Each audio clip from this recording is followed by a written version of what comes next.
நந்தினி திரவியன் தன்னை விற்றுவிடக்கூடாது என்று எண்ணிக்கொண்டிருக்க திடீரென்று அவளுக்கு பின்னால் என்னவோ சத்தம் கேட்டது. எனவே அவள் அவசரமாக பின்னால் திரும்பி பார்த்தால் திரவியனின் கொள்ளை கூட்டத்தைச் சேர்ந்த கொள்ளையன் ஒருவன்தான் அங்கு நின்று கொண்டிருந்தான். அவனை பார்த்ததும் நந்தினி மட்டுமல்லாது அவளோடு இருந்த தன்மையாவின் பணிப்பெண்களும் கூட எச்சரிக்கை அடைய அவர்கள் அனைவரும் வியாபாரி பொருட்கள் வைத்திருந்த இடத்தில்தான் சிறைப்பிடிக்கப்பட்டு வைக்கப்பட்டிருந்தார்கள். அவன் சிறிது முன்னால் நகர்ந்து வந்து நந்தினியை பார்த்து கூறினான், நீ யார் என்று எனக்கு நன்றாக தெரியும். எனவே உண்மையை கூறிவிடு. அந்த வியாபாரி தன்னுடைய பாதுகாவலனை எங்கே அனுப்பி வைத்திருக்கிறான் என்று கேட்க நந்தினி இதை கேட்டு பதட்டம் அடைந்தாள். அவள் அவசரமாய் தன் முகபாவனையை கட்டுப்படுத்தி கொண்டு அந்த கொள்ளையனை பார்த்து என்னவோ கூற முயற்சி செய்ய அதற்குள் அந்த கொள்ளையன் சிரிக்கத் தொடங்கிவிட்டான். நீ மகத நாட்டைச் சேர்ந்த இளவரசி என்பது நான் அறிந்ததே. மேலும் அந்த வியாபாரியின் பாதுகாவலன் உன்னை பற்றி மன்னர் சந்திரகுப்தனுக்கு தெரிவிப்பதற்காகத்தானே மகத நாட்டிற்கு சென்று இருக்கிறான் என்று கேட்க நந்தினியின் அதிர்ச்சிக்கு ஒரு எல்லை இல்லாமல் போனது. அவன் நந்தினிக்கு மிகவும் அருகே வந்து அவளது காதுகளில் ரகசியமாக கூறினான், இப்பொழுது வரை திரவியனுக்கு இதை பற்றி எந்த ஒரு விஷயமும் தெரியாது. ஆனால் நீ விரும்பினால் என்னால் உன்னை திரவியனிடமிருந்து விடுவிக்க முடியும். எனினும் அதற்கு மாறாக நீ எனக்கு ஒரு உதவியை செய்ய வேண்டும் என்று கேட்க இதை கேட்டு நந்தினியின் முகபாவனை மாறியது. ஆனால் அந்த கொள்ளையனோ கபடமாய் சிரித்தபடி, உன்னை எப்பொழுது அந்த வியாபாரி திரவியனிடமிருந்து அளவுக்கு அதிகமான பொற்காசுகளை கொடுத்து வாங்கினானோ அப்பொழுதே எனக்கு சந்தேகம் வந்துவிட்டது. மேலும் நீங்கள் அந்த சந்தையிலிருந்து ஓய்வெடுப்பதற்காக சென்ற பின்னால் நான் யாரும் அறியாமல் உங்களை ரகசியமாக வந்து நோட்டமிட்டேன். அப்பொழுதுதான் நீங்கள் பேசிக் கொண்டிருந்த அனைத்தையும் நான் கேட்க நேர்ந்தது. நீ நந்தினி, மன்னர் தனநந்தரின் மகள். மேலும் நீ சந்திரகுப்தனை உன் உயிருக்கும் மேலாக காதலித்துக் கொண்டிருக்கிறாய். இப்பொழுது அவன்தானே மகத நாட்டின் புதிய மன்னன். அவனிடம் நீ இருக்கும் இடத்தை தெரிவிப்பதற்காகத்தான் அந்த வியாபாரியின் பாதுகாவலன் சென்று இருக்கிறான். இந்நேரம் அவன் நிச்சயமாக அங்க நாட்டின் துறைமுகத்திற்கு சென்று தன் வேலையை சரியாக செய்து முடித்திருப்பான். அப்படியென்றால் இப்பொழுது மன்னர் சந்திரகுப்தனுக்கு நீ எங்கே இருக்கிறாய் என்ற விஷயம் தெரிந்திருக்கும். அவர் உடனடியாக பராந்தக தீவிற்கும் உன்னை தேடி வந்து விடுவார் அல்லவா என்று கேட்க நந்தினிக்கு தனக்கு முன்னால் உருவாகி இருக்கும் பிரச்சனையை எவ்வாறு சமாளிக்கப் போகிறோம் என்று சுத்தமாக புரியவில்லை. அப்பொழுதுதான் சிறிது நிம்மதியாக இருந்தாள்.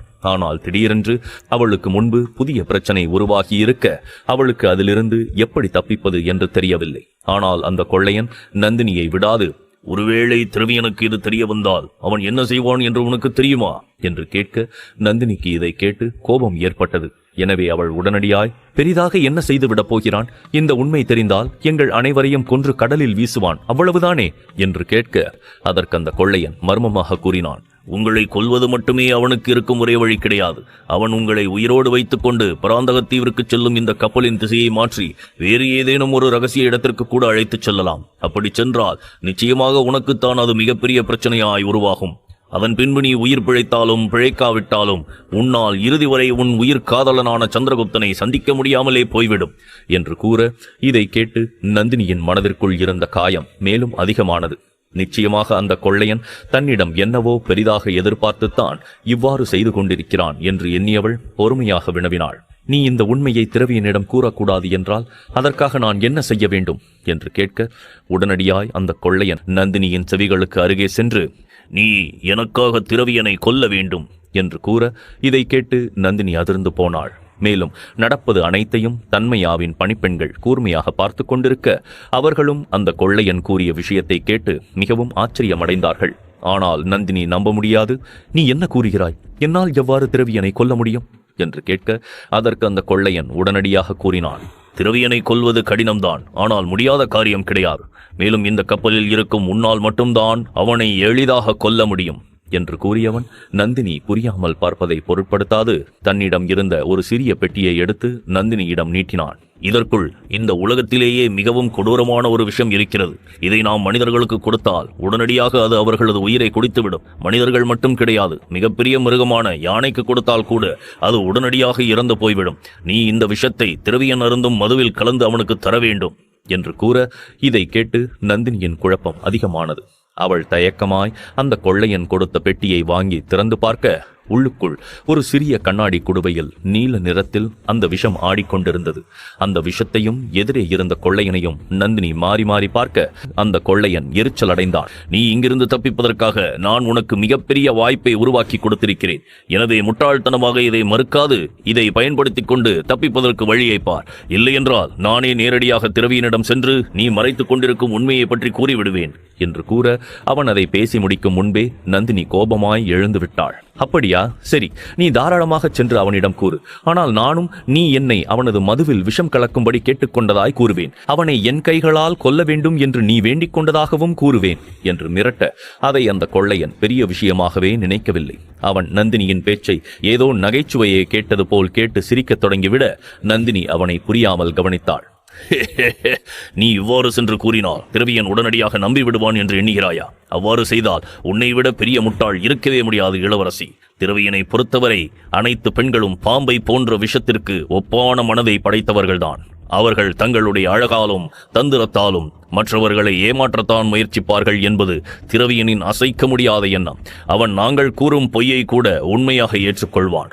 ஆனால் நீ கூறும் உண்மையை ஒரு நாளும் ஏற்றுக்கொள்ளவே மாட்டான் என்று சொல்ல இதை கேட்டு நந்தினியின் முகம் மாறியது. அவளுக்கு தான் இனிமேல் என்ன செய்ய போகிறோம் என்று சுத்தமாக புரியவில்லை. அவளால் எப்படி திரவியனை கொல்ல முடியும்? அவ்வாறு செய்தால் நிச்சயமாக தான் பிடிபட்டு விடுவோம் என்று நந்தினிக்கு தெரிந்தாலும் எதிரே இருந்த கொள்ளையனிடமிருந்து தப்பிக்க வழி தெரியாது தன் கையில் இருந்த சிறிய பெட்டியை பார்த்தாள். பயத்தில் அவளுக்கு கைகள் நடுங்கத் தொடங்க அந்த கொள்ளையன் சற்று பொறுமையாக கூறினான். பயம் கொள்ள வேண்டாம் இளவரசி. அந்த திரவியன் இறந்த பின்னால் இந்த மொத்த கப்பலுக்கும் கொள்ளையர்களுக்கும் நான் தான் தலைவனாகி விடுவேன். பின்பு நானே உன்னை அழைத்துச் சென்று சந்திரகுப்தனிடம் ஒப்படைக்கின்றேன். என்னை நம்பி இந்த செயலை மட்டும் செய்து முடி. பின்பு உனது விடுதலையை யாராலும் தடுக்க முடியாது என்று கூறிவிட்டு அந்த கொள்ளையன் அந்த இடத்திலிருந்து சென்றுவிட நந்தினியோ மிகப்பெரிய குழப்பத்தில் சிக்கிக் கொண்டிருந்தாள். இன்னொரு புறம் காந்தார நாட்டில் மன்னர் ஹம்பியும் ஆமாத்தியரும் இணைந்து மகத நாட்டிற்குள் உள்நாட்டு பிரச்சனைகளை உருவாக்க அனைத்து திட்டங்களையும் தீட்டி முடித்திருக்க, இன்னொரு புறமோ இந்துகுச மலைகளுக்கு பின்னால் இருக்கும் தளபதி செலூக்கஸின் படைகளை அழைத்து வருவதற்காக ஒரு ஒற்றனும் சென்று இருந்தான். அதே நேரம் அலைக்கடலில் யார் கண்ணிலும் படாது தப்பித்துக் கொண்டிருக்கும் திரவியனை பிடித்து வருவதற்காகவும் காந்தார நாட்டின் கப்பற்படை சென்று இருந்தது. இவையெல்லாம் ஒரு புறம் நடந்து கொண்டிருந்தாலும் இன்னொரு புறம் காந்தார நாட்டில் ஒரு மிகப்பெரிய படை ஒரு முக்கியமான வேலையை முடிப்பதற்கு தயாராகி கொண்டிருந்தது. அவர்கள் அனைவரும் மகத நாட்டில் பாய்ந்து கொண்டிருக்கும் ஒரு மிகப்பெரிய நதியை தடுத்து நிறுத்துவதற்காகத்தான் ஆயத்தமாகிக் கொண்டிருந்தார்கள். மேலும் தளபதி செலூக்கஸுக்கு நம்பிக்கை வர வேண்டும் என்பதற்காக அனைத்து ஏற்பாடுகளும் அவருக்கு முன்பே நடந்து கொண்டிருக்க, தளபதி செலூக்கஸ் ஆமாத்தியரின் தந்திரத்தாலும் திட்டத்தாலும் மிகவும் அதிகமாக கவரப்பட்டிருந்தார். அவர் நடப்பதையெல்லாம் அத்தனை ஆர்வமாக பார்த்து கொண்டிருக்க, இருப்பினும் அவரது மனதிற்குள் ஒரே ஒரு சந்தேகம் உறுத்தி கொண்டே இருந்தது.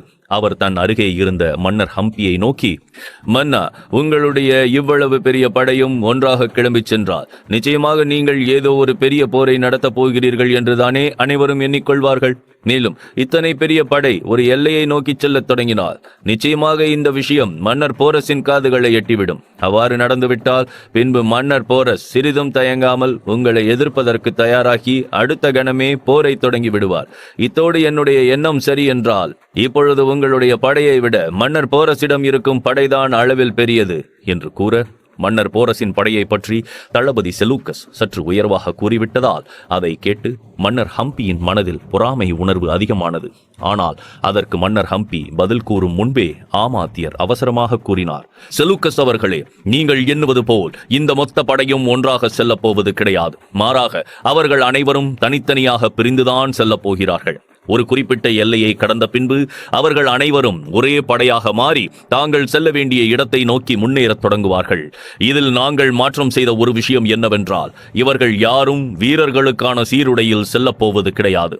மாறாக முனிவர்களைப் போலவும் வியாபாரிகளைப் போலவும் மாறு வேடத்தில் மற்றவர்களுக்கு சந்தேகம் ஏற்படாதவாறு செல்லப் போகிறார்கள் என்று கூற, தளபதி செலூக்கஸ் இந்த திட்டத்தை சிறிதும் எதிர்பார்க்கவில்லை. அவர் ஆமாத்தியரை சுவாரஸ்யமாக பார்க்க அவரோ தொடர்ந்து கூறினார், இங்கிருந்து வியாபாரிகளைப் போல் வேடமிட்டுக் கொண்டு செல்லப் போகும் வீரர்கள் எல்லாம் தங்களுடைய ரதத்தில் கொண்டு செல்லும் ஆயுதங்களை எல்லாம் பதுக்கி வைத்துக் கொள்வார்கள். இதனால் அவர்களோடு குதிரைகளையும் எடுத்துச் செல்லலாம், ஆயுதங்களையும் எடுத்துச் செல்லலாம். பார்க்கும் யாருக்கும் சென்று கொண்டிருப்பது காந்தார நாட்டின் வீரர்கள் என்ற சந்தேகம் வருவதற்கு வாய்ப்பே கிடையாது.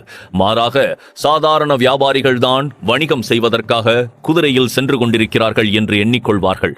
மேலும் எந்தெந்த வீரர்கள் எல்லாம் முனிவர்களைப் போல் வேடமிடப் போகிறார்களோ அவர்களெல்லாம் தங்களோடு யானைகளை அழைத்துச் செல்லப் போகிறார்கள்.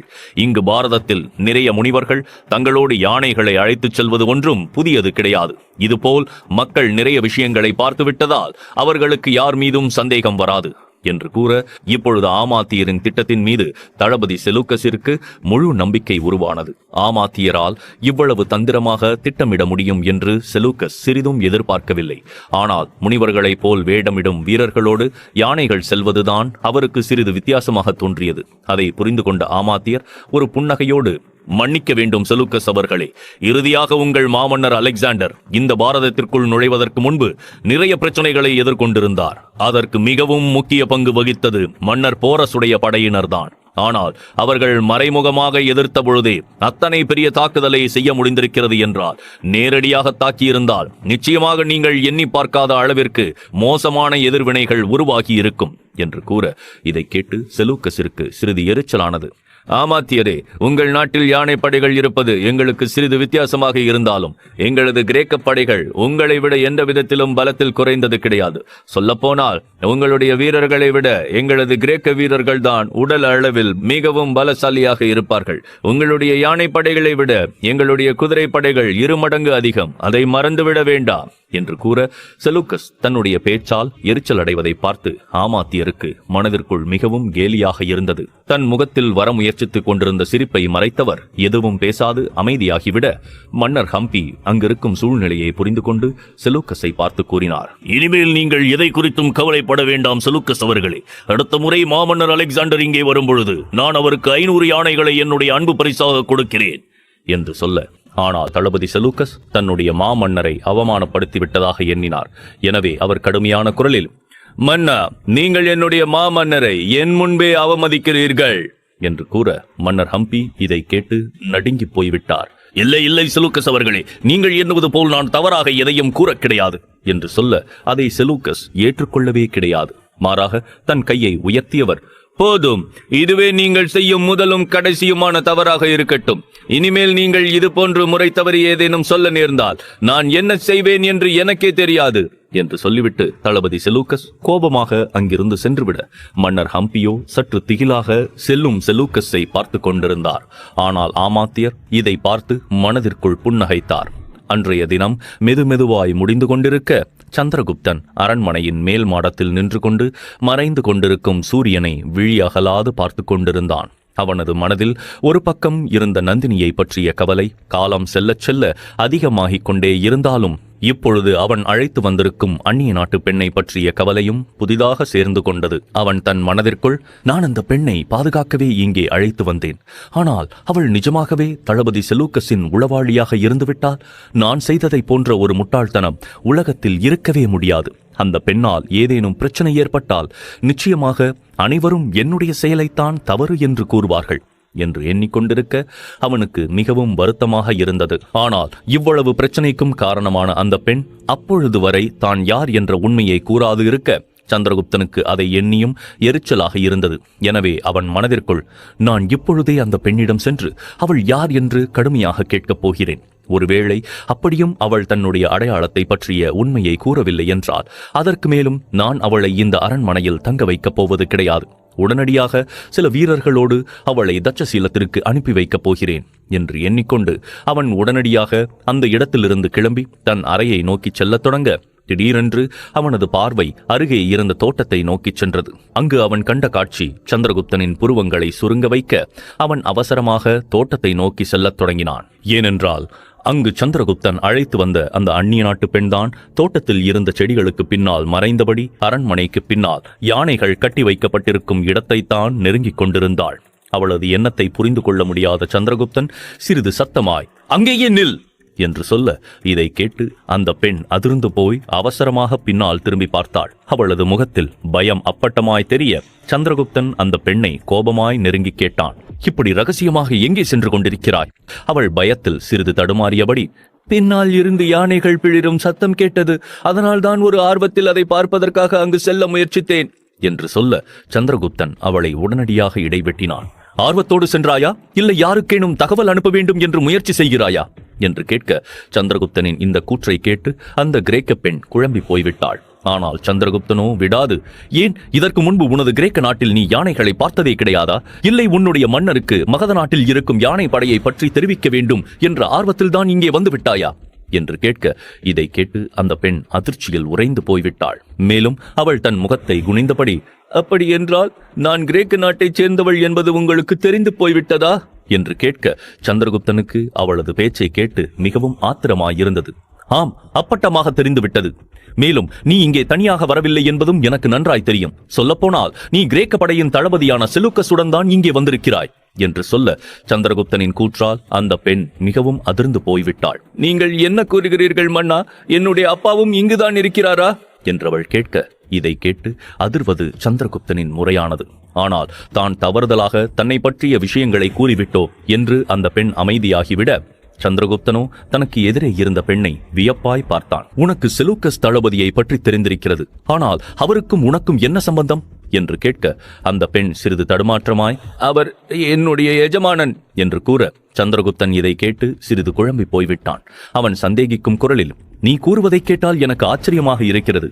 சிறிது நொடிகளுக்கு முன்புதானே நீ செலூக்கஸை அப்பா என்று கூறினாய், இப்பொழுது அவரை எஜமானன் என்று குறிப்பிடுகிறாய். நீ நிஜமாகவே உண்மையை தான் கூறுகிறாயா, இல்லை பொய் கூறுகிறாயா என்று கேட்க, அந்த பெண் அவசரமாக இடைமறித்தாள். இல்லை மன்னா, நான் உண்மையைத்தான் கூறுகிறேன். செலூக்கஸ் என்னுடைய எஜமானர் தான். ஆனால் நான் அவருக்கு வேலை செய்யவில்லை. மாறாக அவரது மகளான ஹெலனாவிற்குத்தான் பணிப்பெண்ணாக இருந்தேன். ஹெலனா எவ்வாறு தன் தந்தையை அப்பா என்று அழைப்பாளோ அதை போலவே நானும் அவரை அப்பா என்று அழைத்து பழகிவிட்டேன். சிறு வயதிலிருந்து நானும் ஹெலனாவும் ஒன்றாகவே வளர்ந்ததால் தான் எனக்கும் இவ்வாறு பழக்கம் ஏற்பட்டுவிட்டது என்று கூறிவிட்டு அந்த பெண் அமைதியாகிவிட, சந்திரகுப்தனால் ஒரு முடிவுக்கு வர முடியவில்லை. அவன் யோசனையாய், தளபதி செலூக்கஸின் மகளான ஹெலனாவின் பணிப்பெண்ணி, ஆனால் உனக்கு என்று எந்த ஒரு பெயரும் இல்லையா என்று கேட்க, அந்த பெண் அவசரமாக கூறினாள், எனக்கும் பெயர் இருக்கிறது மன்னா, எனது பெயர் கயா என்று சொல்ல, இதை கேட்டு சந்திரகுப்தன் அமைதி அடைந்து விட்டான். அவன் யோசனையாக அந்த பெண்ணை பார்க்கத் தொடங்க, இப்பொழுது அவளது கண்ணில் இருந்த பயம் போய் மறுபடியும் அப்பாவித்தனம் வந்து குடிகொண்டு விட்டது. அவள் மிகவும் பாவமாக சந்திரகுப்தனை நோக்க, சந்திரகுப்தனால் அதற்கு மேலும் தன் கோபத்தை அவளிடம் வெளிப்படுத்த முடியவில்லை. அவன் சற்று பொறுமையாய், நீ நிஜமாகவே தளபதி செலூக்கஸோடு இங்கே வரவில்லையா என்று கேட்க, அவள் உடனடியாக இல்லை என்பது போல் தலையசைத்தாள். சரி, செலூக்கஸ் உன்னை தேடி இங்கே வரவில்லை என்றால் பின்பு அவர் இங்கே வந்திருப்பதற்கான காரணம் என்ன என்று கேட்க, கயா பதில் கூறினாள், அப்பா என்னை தேடி இங்கே வரவில்லை, மாறாக ஹெலனாவை தேடித்தான் இங்கே வந்திருக்கிறார். அப்படியா? அப்படியென்றால் இப்பொழுது ஹெலனா எங்கே இருக்கிறாள்? மேலும் நீ எவ்வாறு கந்தக காட்டிற்கு வந்து சேர்ந்தாய் என்று கேட்க, அந்த பெண் ஒரு பெருமூச்சோடு, நானும் ஹெலனாவைத்தான் தேடிக்கொண்டிருந்தேன். இப்பொழுது அவள் எங்கே இருக்கிறாள் என்று எனக்கு தெரியவில்லை மன்னா. ஹெலனா தன்னுடன் படிக்கும் மாணவர்களோடும் ஆசிரியர்களோடும் ஒரு கடல் பயணத்தை மேற்கொண்டிருந்தாள். எங்களுடைய அப்பா தான் சென்று வந்த பல்வேறு தீவுகள் மற்றும் நாடுகளை பற்றி ஹெலனாவுக்கு சிறு வயதிலிருந்தே கூறியதால் அவளுக்கு நேரடியாக அதையெல்லாம் சென்று பார்க்க வேண்டும் என்ற எண்ணம் இருந்தது. மேலும் வளர வளர அது அதிகமாகிக் கொண்டே இருந்தது. ஆனால் ஹெலனா இவ்வாறு கடல் பயணங்களை மேற்கொண்டால் அவளுக்கு ஆபத்து வரும் என்று அப்பாவுக்கு நன்றாக தெரியும். தன்னுடைய விருப்பத்தை கூறினாலும் அப்பா கேட்கப் போவது கிடையாது என்ற காரணத்தினால் ஹெலனா அவரிடம் கூறாமல் திடீரென்று தன்னுடைய கடல் பயணத்தை தொடங்கிவிட்டாள். அவளுக்கு துணையாக நானும் தான் அந்த கப்பலில் சென்று இருந்தேன். எங்கள் பயணத்தில் எந்த ஒரு பிரச்சனையும் இல்லாது சாதாரணமாகத்தான் நாட்கள் சென்று கொண்டிருந்தன. அப்பொழுதுதான் திடீரென்று ஒரு நாள் எங்களது கப்பலை கடல் கொள்ளையர்கள் தாக்கத் தொடங்கிவிட்டார்கள். மேலும் அவர்கள் எங்களை எல்லாம் கைதிகளாக சிறைப்பிடித்துவிட அதில் ஹெலனாவும் மாட்டிக்கொண்டு விட்டாள். நாங்கள் அனைவரும் பெண்கள் என்பதால் எங்களை ஏதேனும் ஒரு தீவில் நல்ல விலைக்கு விற்றுவிடலாம் என்று அவர்கள் முடிவு செய்திருக்க, திடீரென்று ஒரு நாள் எங்களது கப்பல் புயலில் சிக்கிக் கொண்டது. அன்று கடலின் சீற்றம் அதிகமாக இருந்ததால் யாராலும் கப்பலை கட்டுப்படுத்த முடியவில்லை. இதனால் ஒரு பெரிய அலையில் மாட்டிக்கொண்டு எங்களது கப்பல் கவிழ்ந்துவிட கப்பலில் இருந்த அனைவரும் வெவ்வேறு திசையில் தூக்கி எறியப்பட்டோம். அதன் பின்பு என்ன ஆயிற்று என்று எனக்கு ஞாபகம் இல்லை. ஆனால் நான் மறுபடியும் கண் விழித்த பொழுது பெயர் தெரியாத ஒரு துறைமுகத்தில் கரை ஒதுங்கி இருந்தேன். ஆனால் அங்கும் அந்த கொள்ளையர்கள் என்னை தேடிக்கொண்டு வந்துவிட்டதால் என்னை தற்காத்துக் கொள்வதற்காகவே கந்தக காட்டுக்குள் தப்பித்துச் சென்றேன். ஆனால் அப்பொழுதுதான் அந்த காட்டுமிராண்டிகள் என்னை பிடித்து பலி கொடுக்க முயற்சி செய்தார்கள். பின்பு நீங்கள் வந்து என்னை காப்பாற்றியது எல்லாம் உங்களுக்கே நன்றாக தெரியும் என்று தன்னுடைய கதையை விளக்கமாய் கூற, அவ்வளவு நேரமும் அமைதியாய் அதை கேட்டுக்கொண்டிருந்த சந்திரகுப்தன் முகம் மறுபடியும் கடுமையாக மாறியது.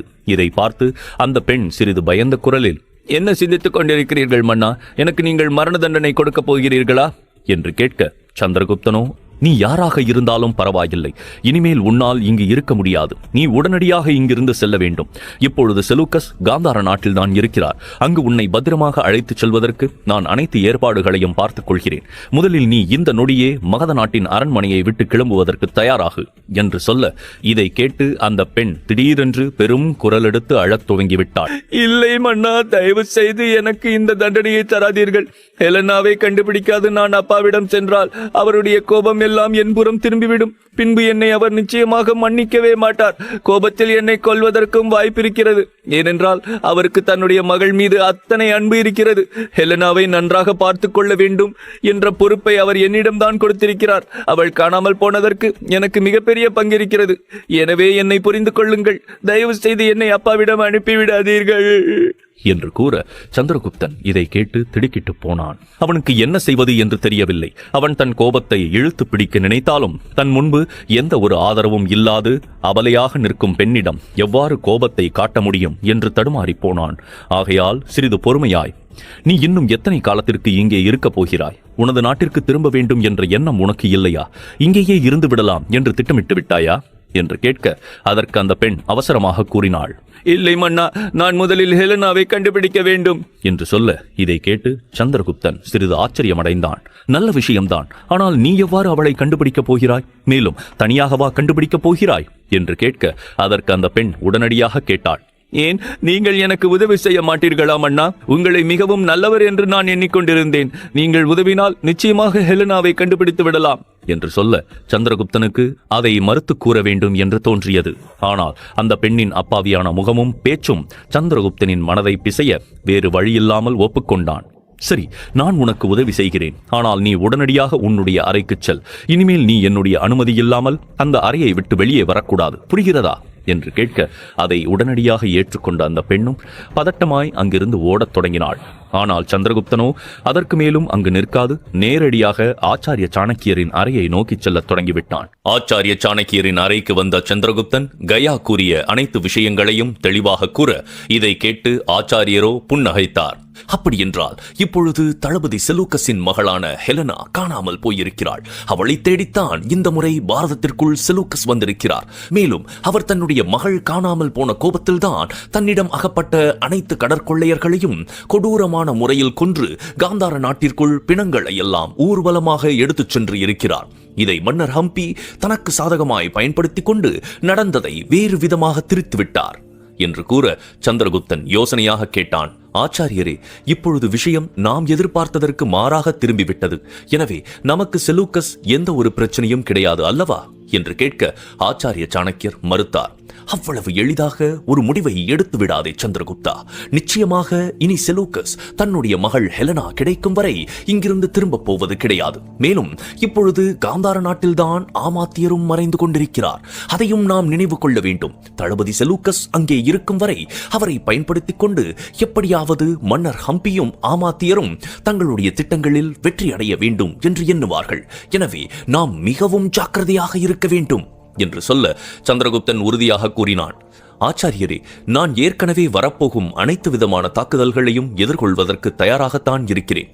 அதனால் இப்பொழுது அந்த பெண்ணை என்ன செய்வது என்று மட்டும் நீங்கள் எனக்கு ஒரு யோசனை கூறுங்கள் என்று கேட்டான். அதற்கு ஆச்சாரிய சாணக்கியர் சிறிது யோசனை செய்துவிட்டு, சந்திரகுப்தா, இப்போதைக்கு அந்த பெண் உனது அரண்மனையிலேயே இருக்கட்டும். நிச்சயமாக நன்மாறன் இன்னும் சிறிது காலத்தில் நான் கேட்ட அனைத்து தகவல்களையும் இங்கே கொண்டு வந்து விடுவான்.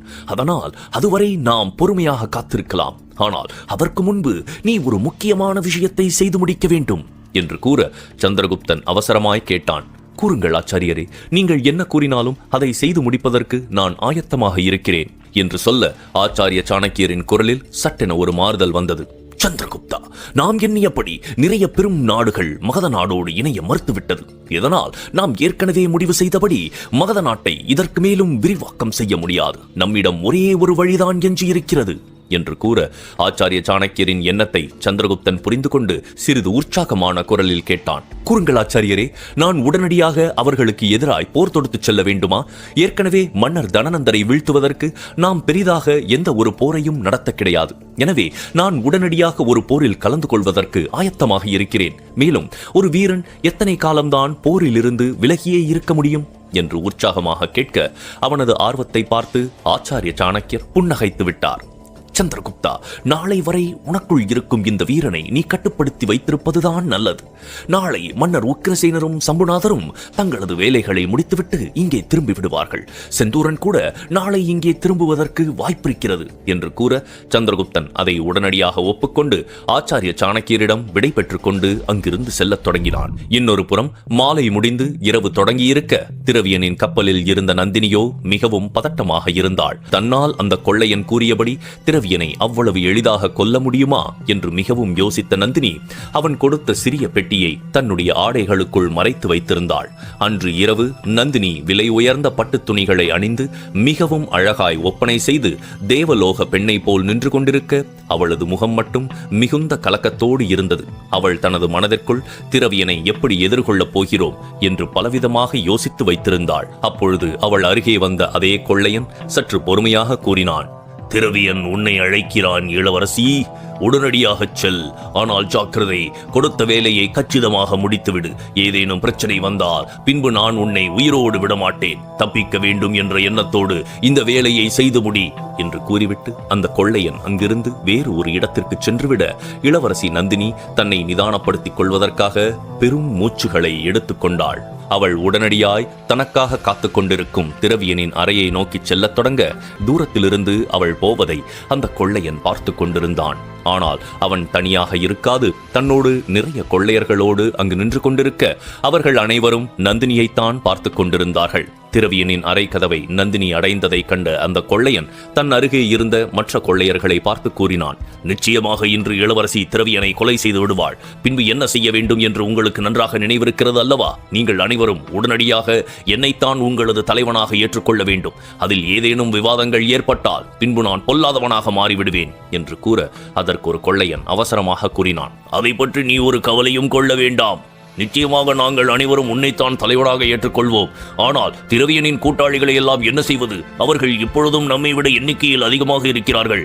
நம்மால் அவர்களை எல்லாம் எதிர்த்து சண்டையிட்டு ஜெயிக்க முடியுமா என்று கேட்க அந்த கொள்ளையன் உடனடியாக மறுத்தான். அவர்களை பற்றி நாம் கவலை கொள்ள வேண்டாம். திரவியன் இறந்து போன பின்பு அவர்களை எப்படியாவது நான் என்னுடைய வழிக்கு வர வைத்து விடுவேன். அதற்கு என்னிடம் நிறைய திட்டங்கள் இருக்கின்றன. எப்படியும் திரவியன் இறந்து போன பின்னால் அவர்களுக்குள் இருக்கும் ஒற்றுமை குறையத் தொடங்கிவிடும். அதை நாம் மேலும் குறைத்து நம்முடைய சில தந்திரங்களை உபயோகப்படுத்தினால் பின்பு யாராலும் நம்மை தடுக்க முடியாது. திரவியன் இறந்து போன பின்பு அவனுடைய மொத்த செல்வமும் நம்மிடமே வந்துவிடும் என்று கூற இதை கேட்டு மற்ற கொள்ளையர்களுக்கு எல்லாம் மிகவும் உற்சாகமானது. ஒரு கொள்ளையன் மதுவின் மயக்கத்தில் தள்ளாடியபடி வினவினான். திரவியன் இறந்த பின்பு அந்த இளவரசியை நாம் என்ன செய்வது? நிஜமாகவே நீ கூறியது போல் அவளை இங்கிருந்து அனுப்பி வைக்கப் போகிறாயா என்று கேட்க அதற்கு நந்தினியை மிரட்டிய கொள்ளையன் சத்தமாய் சிரிக்கத் தொடங்கினான். என்னையும் அந்த திரவியனை போன்ற முட்டாள் என்று எண்ணிவிட்டாயா? இப்போது நம்மிடம் இருக்கும் மிகப்பெரிய செல்வமே அந்த இளவரசிதான். அவள் நமக்கு கிடைத்த பொக்கிஷம். அவளை அவ்வளவு எளிதாக நான் விட்டுவிட மாட்டேன். அவளால் இன்னும் நமக்கு நிறைய லாபங்கள் ஏற்பட போகிறது. எனவே அவள் நம்மோடுதான் இருக்க வேண்டும் என்று சொல்ல இதை கேட்டு அருகே இருந்த மற்ற கொள்ளையர்களும் பயங்கரமாக சிரிக்கத் தொடங்கினார்கள். அதே நேரம் நந்தினி திரவியனின் அறை கதவை திறந்து கொண்டு உள்ளே செல்ல அவளுக்கு பதட்டத்தில் கைகள் நடுங்குவது போல் இருந்தது. அது வியாபாரியின் கப்பலாக இருந்தாலும் திரவியன் இப்பொழுது அதை தன்னுடைய கட்டுப்பாட்டில் எடுத்துக்கொண்டதால் வியாபாரியின் அறையில்தான் அவன் தங்கியிருந்தான். அந்த அறை பார்ப்பதற்கு மிகவும் வசதியாக இருக்க தூரத்தில் இருந்த மெத்தையில்தான் திரவியன் அமர்ந்திருந்தான். உனக்கு இங்கு வருவதற்கு எதற்காக இத்தனை நேரம் என்று கேட்க நந்தினி அதற்கு எந்த ஒரு பதிலும் கூறவில்லை. அவள் பதில் கூறாததால் மேலும் கோபமடைந்த திரவியன் அவசரமாக பின்னால் திரும்பி சத்தமாக கேட்டான். என்ன இளவரசி, நான் யார் என்பது மறந்து போய்விட்டதா? உன்னுடைய எஜமானன் கேள்வி கேட்டால் அதற்கு பதில் சொல்ல வேண்டும் என்று தெரியாதா என்று கேட்க நந்தினி அதற்கும் பதில் கூறவில்லை. மாறாக அவள் அமைதியாகவே நின்று கொண்டிருக்க திரவியனின் கோபம் அதிகமாகிக் கொண்டே சென்றது. உன்னை என்றவன் நந்தினிக்கு முன்பு கோபமாய் எழுந்து வர திடீரென்று தடுமாறியதால் அவனது கையில் இருந்த மதுக்கோப்பை கீழே விழுந்து தரை முழுவதும் சிதறியது. இதனால் ஆத்திரமடைந்த திரவியன் நந்தினியை பார்த்து கோபமாய் கூறினான். பார், உன்னால் தான் என்னுடைய விலை மதிப்பில்லாத மது இப்பொழுது வீணாகி இருக்கிறது. எல்லாம் உன்னால் தான். நான் உன்னை இதற்காக மன்னித்து விடப் போவது கிடையாது. உடனடியாக வந்து இந்த இடத்தை சுத்தம் செய்துவிட்டு எனக்கு புதிய கோப்பையில் மதுவை எடுத்து வா என்று கூறியவன் உடனடியாய் எதிரே இருந்த கண்ணாடிக்கு அருகே செல்ல இளவரசி நந்தினியும் வேறு வழியில்லாது திரவியன் கீழே கொட்டி வைத்திருந்த மதுவையெல்லாம் துடைக்கத் தொடங்கினாள். அவளது பார்வை அந்த அறை முழுவதும் அவசரமாய் சென்று வர ஒரு மூலையில் வைக்கப்பட்டிருந்த கண்ணாடி கோப்பைகளை கவனித்தாள். அங்கு சிறியதும் பெரியதுமாய் நிறைய கண்ணாடி கோப்பைகள் இருக்க இதைக் கண்டு நந்தினியின் கண்கள் பளபளத்தன. முன்பு கூட எவ்வாறு திரவியன் அருந்தும் மதுவில் விஷத்தை கலக்கப் போகிறோம் என்று நந்தினிக்கு புரியவில்லை. ஆனால் இப்பொழுது தனக்கு சாதகமாக ஒரு வாய்ப்பு கிடைத்திருக்க அவளுக்கு சிறிது நிம்மதியாக இருந்தது. திரவியனுக்கு புதிதாக மதுவை ஊற்றி கொடுப்பது போல் அதில் எளிதாக விஷத்தை கலந்து விடலாம் என்று எண்ணிக்கொண்டவள் ரகசியமாக திரவியனை பார்த்து கொண்டாள். ஆனால் அவனோ கண்ணாடியில் தன் உருவத்தை மிகவும் மும்முரமாய் பார்த்து கொண்டிருக்க நந்தினிக்கு அதுதான் சரியான வாய்ப்பாக தோன்றியது. எனவே அவள் அவசரமாக தரையை துடைத்து முடித்து நேராக திரவியனுக்கு மதுவை எடுப்பதற்காக அந்த மது கோப்பைகளை நோக்கிச் சென்றாள். அதிலிருந்து ஒரு அழகான கண்ணாடி கோப்பையை கையில் எடுத்தவள் திரவியனுக்கு முதுகு காட்டியபடி நின்று கொண்டு அவன் கண்களுக்கு தெரியாதபடி அதில் மதுவை ஊற்றத் தொடங்கினாள். அவளுக்கு நொடிக்கு நொடி பயம் அதிகமாகிக் கொண்டே செல்ல மிகவும் பதட்டமாய் தன்னுடைய ஆடையில் மறைத்து வைத்திருந்த அந்த சிறிய பெட்டியை வெளியே எடுத்தாள். இதனால் அவளது கைகள் மேலும் நடுங்கத் தொடங்க அவள் சரியாக அதை திறக்கப் போன சமயம் திடீரென்று அவளது தோள் பட்டையில் யாரோ கை வைப்பது போல் இருந்தது. எனவே பதறிப்போனவள் அவசரமாக தன் கையில் இருந்த பெட்டியை மறுபடியும் ஆடையில் மறைத்து வைத்துவிட்டு பின்னால் திரும்பி பார்க்க திரவியன்தான் அவளை சந்தேகமாக பார்த்தபடி நின்று கொண்டிருந்தான். அவனது பார்வை முற்றிலும் வேறு விதமாயிருக்க நந்தினியை ஆராய்ச்சியாக கவனித்தான். எப்படி சிறிது கூட சத்தம் எழுப்பாது தனக்கு பின்னால் திரவியன் வந்தான் என்று புரியாத நந்தினியோ பதட்டமாக அவனை நோக்க திரவியன் சந்தேகமாக வினவினான். என்ன செய்து கொண்டிருக்கிறாய்? அதற்கு நந்தினி தன்னுடைய பதட்டத்தை மறைத்துக் கொண்டு, நீங்கள் தானே என்னிடம் மதுவை எடுத்து வருமாறு கூறினீர்கள், அதைத்தான் செய்து கொண்டிருக்கிறேன் என்றவள் கூற திரவியன் அதை நம்ப முடியாமல் அவளை பார்த்து கொண்டே கேட்டான். நீ என்னுடைய மதுவில் விஷத்தை கலந்து விடவில்லையே என்று கேட்க நந்தினி அதிர்ந்து போய்விட்டாள். தான் அவ்வாறு செய்வதற்கு முன்பே எதற்காக திரவியன் இவ்வாறு ஒரு கேள்வியை கேட்கிறான் என்று பதறிப்போனவள் பதில் சொல்லாமல் நின்று கொண்டிருக்க திரவியன் கோபமாக கூறினான். உங்களை போன்ற பெண்கள் எல்லாம் பார்ப்பதற்கு வெளியே அழகாக இருந்தாலும் உள்ளுக்குள் விஷத்தை தான் அதிகமாக வைத்திருப்பீர்கள். உங்கள் கைகளால் மற்றவர்களுக்கு மதுவை கொடுத்து அவர்களை எல்லாம் உங்களுடைய அடிமையாக மாற்றி விடுவீர்கள். நீங்கள் எல்லாம் துரோகிகள் என்றவன் கத்த நந்தினி அவனது கூற்றை கேட்டு நடுங்கி போய்விட்டாள். ஆனால் திரவியன் நந்தினியை விடாது, நான் உன்னை நம்பப் போவது கிடையாது. எனக்கு உன் மீது சந்தேகமாக இருக்கிறது. எனவே இந்த மதுவை நீயே முதலில் அருந்திக் காட்டு. அப்பொழுதுதான் இதில் நீ எந்த ஒரு விஷமும் கலக்கவில்லை என்று எனக்கு நம்பிக்கை வரும் என்று சொல்ல நந்தினி இதனால் அதிர்ச்சி அடைந்தாள். இதுவரை அவள் தன்னுடைய வாழ்நாளில் எப்பொழுதுமே மதுவை அருந்தியது கிடையாது. ஆனால் இப்பொழுது தான் மறுத்தால் நிச்சயமாக திரவியனுக்கு தன் மீது சந்தேகம் வரும் என்று எண்ணியவள் முதலில் தயங்கினாலும் வேறு வழியில்லாது அவன் சொன்னபடி மதுவை அருந்து விடலாம் என்று முடிவு செய்துவிட்டாள். இவ்வாறு செய்தால் மட்டும்தான் திரவியனுக்கு தன் மீது நம்பிக்கை வரும்.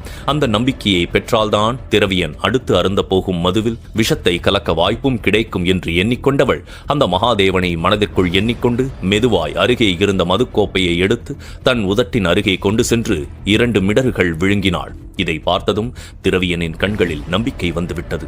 பரவாயில்லை, நான் எண்ணியது போல் நீ மற்றவர்களை ஏமாற்றுபவள் கிடையாது. நீ நிஜமாகவே மிகவும் நல்ல மனம் கொண்டவள்தான் என்று கூறியவன் உடனடியாய் நந்தினி குடித்து வைத்திருந்த அதே மதுக்கிண்ணத்தை எடுத்து மிச்சமிருந்த அனைத்து மதுவையும் ஒரே மிடரில் விழுங்கிவிட்டான். பின்பு நந்தினியின் கைகளை பிடித்து அவளை வலுக்கட்டாயமாக மெத்தைக்கு அருகே அழைத்துச் சென்றவன் சிறிது உற்சாகமான குரலில் கூறினான். என்னோடு வா இளவரசி, இன்று நாம் இருவரும் மகிழ்ச்சியாய் மதுவை அருந்தி இந்த இரவை ரசிக்கலாம் என்று கூற நந்தினிக்கு இதை கேட்டு எரிச்சலானது. நிச்சயமாக திரவியனால் தனக்கு எந்த ஒரு ஆபத்தும் வராது என்பதில் அவளுக்கு சந்தேகமே கிடையாது. அவன் தன்னிடம் தவறாக நடந்து கொள்ளாவிட்டாலும் தான் எவ்வாறு அவனோடு அமர்ந்து மதுவை அருந்த முடியும்?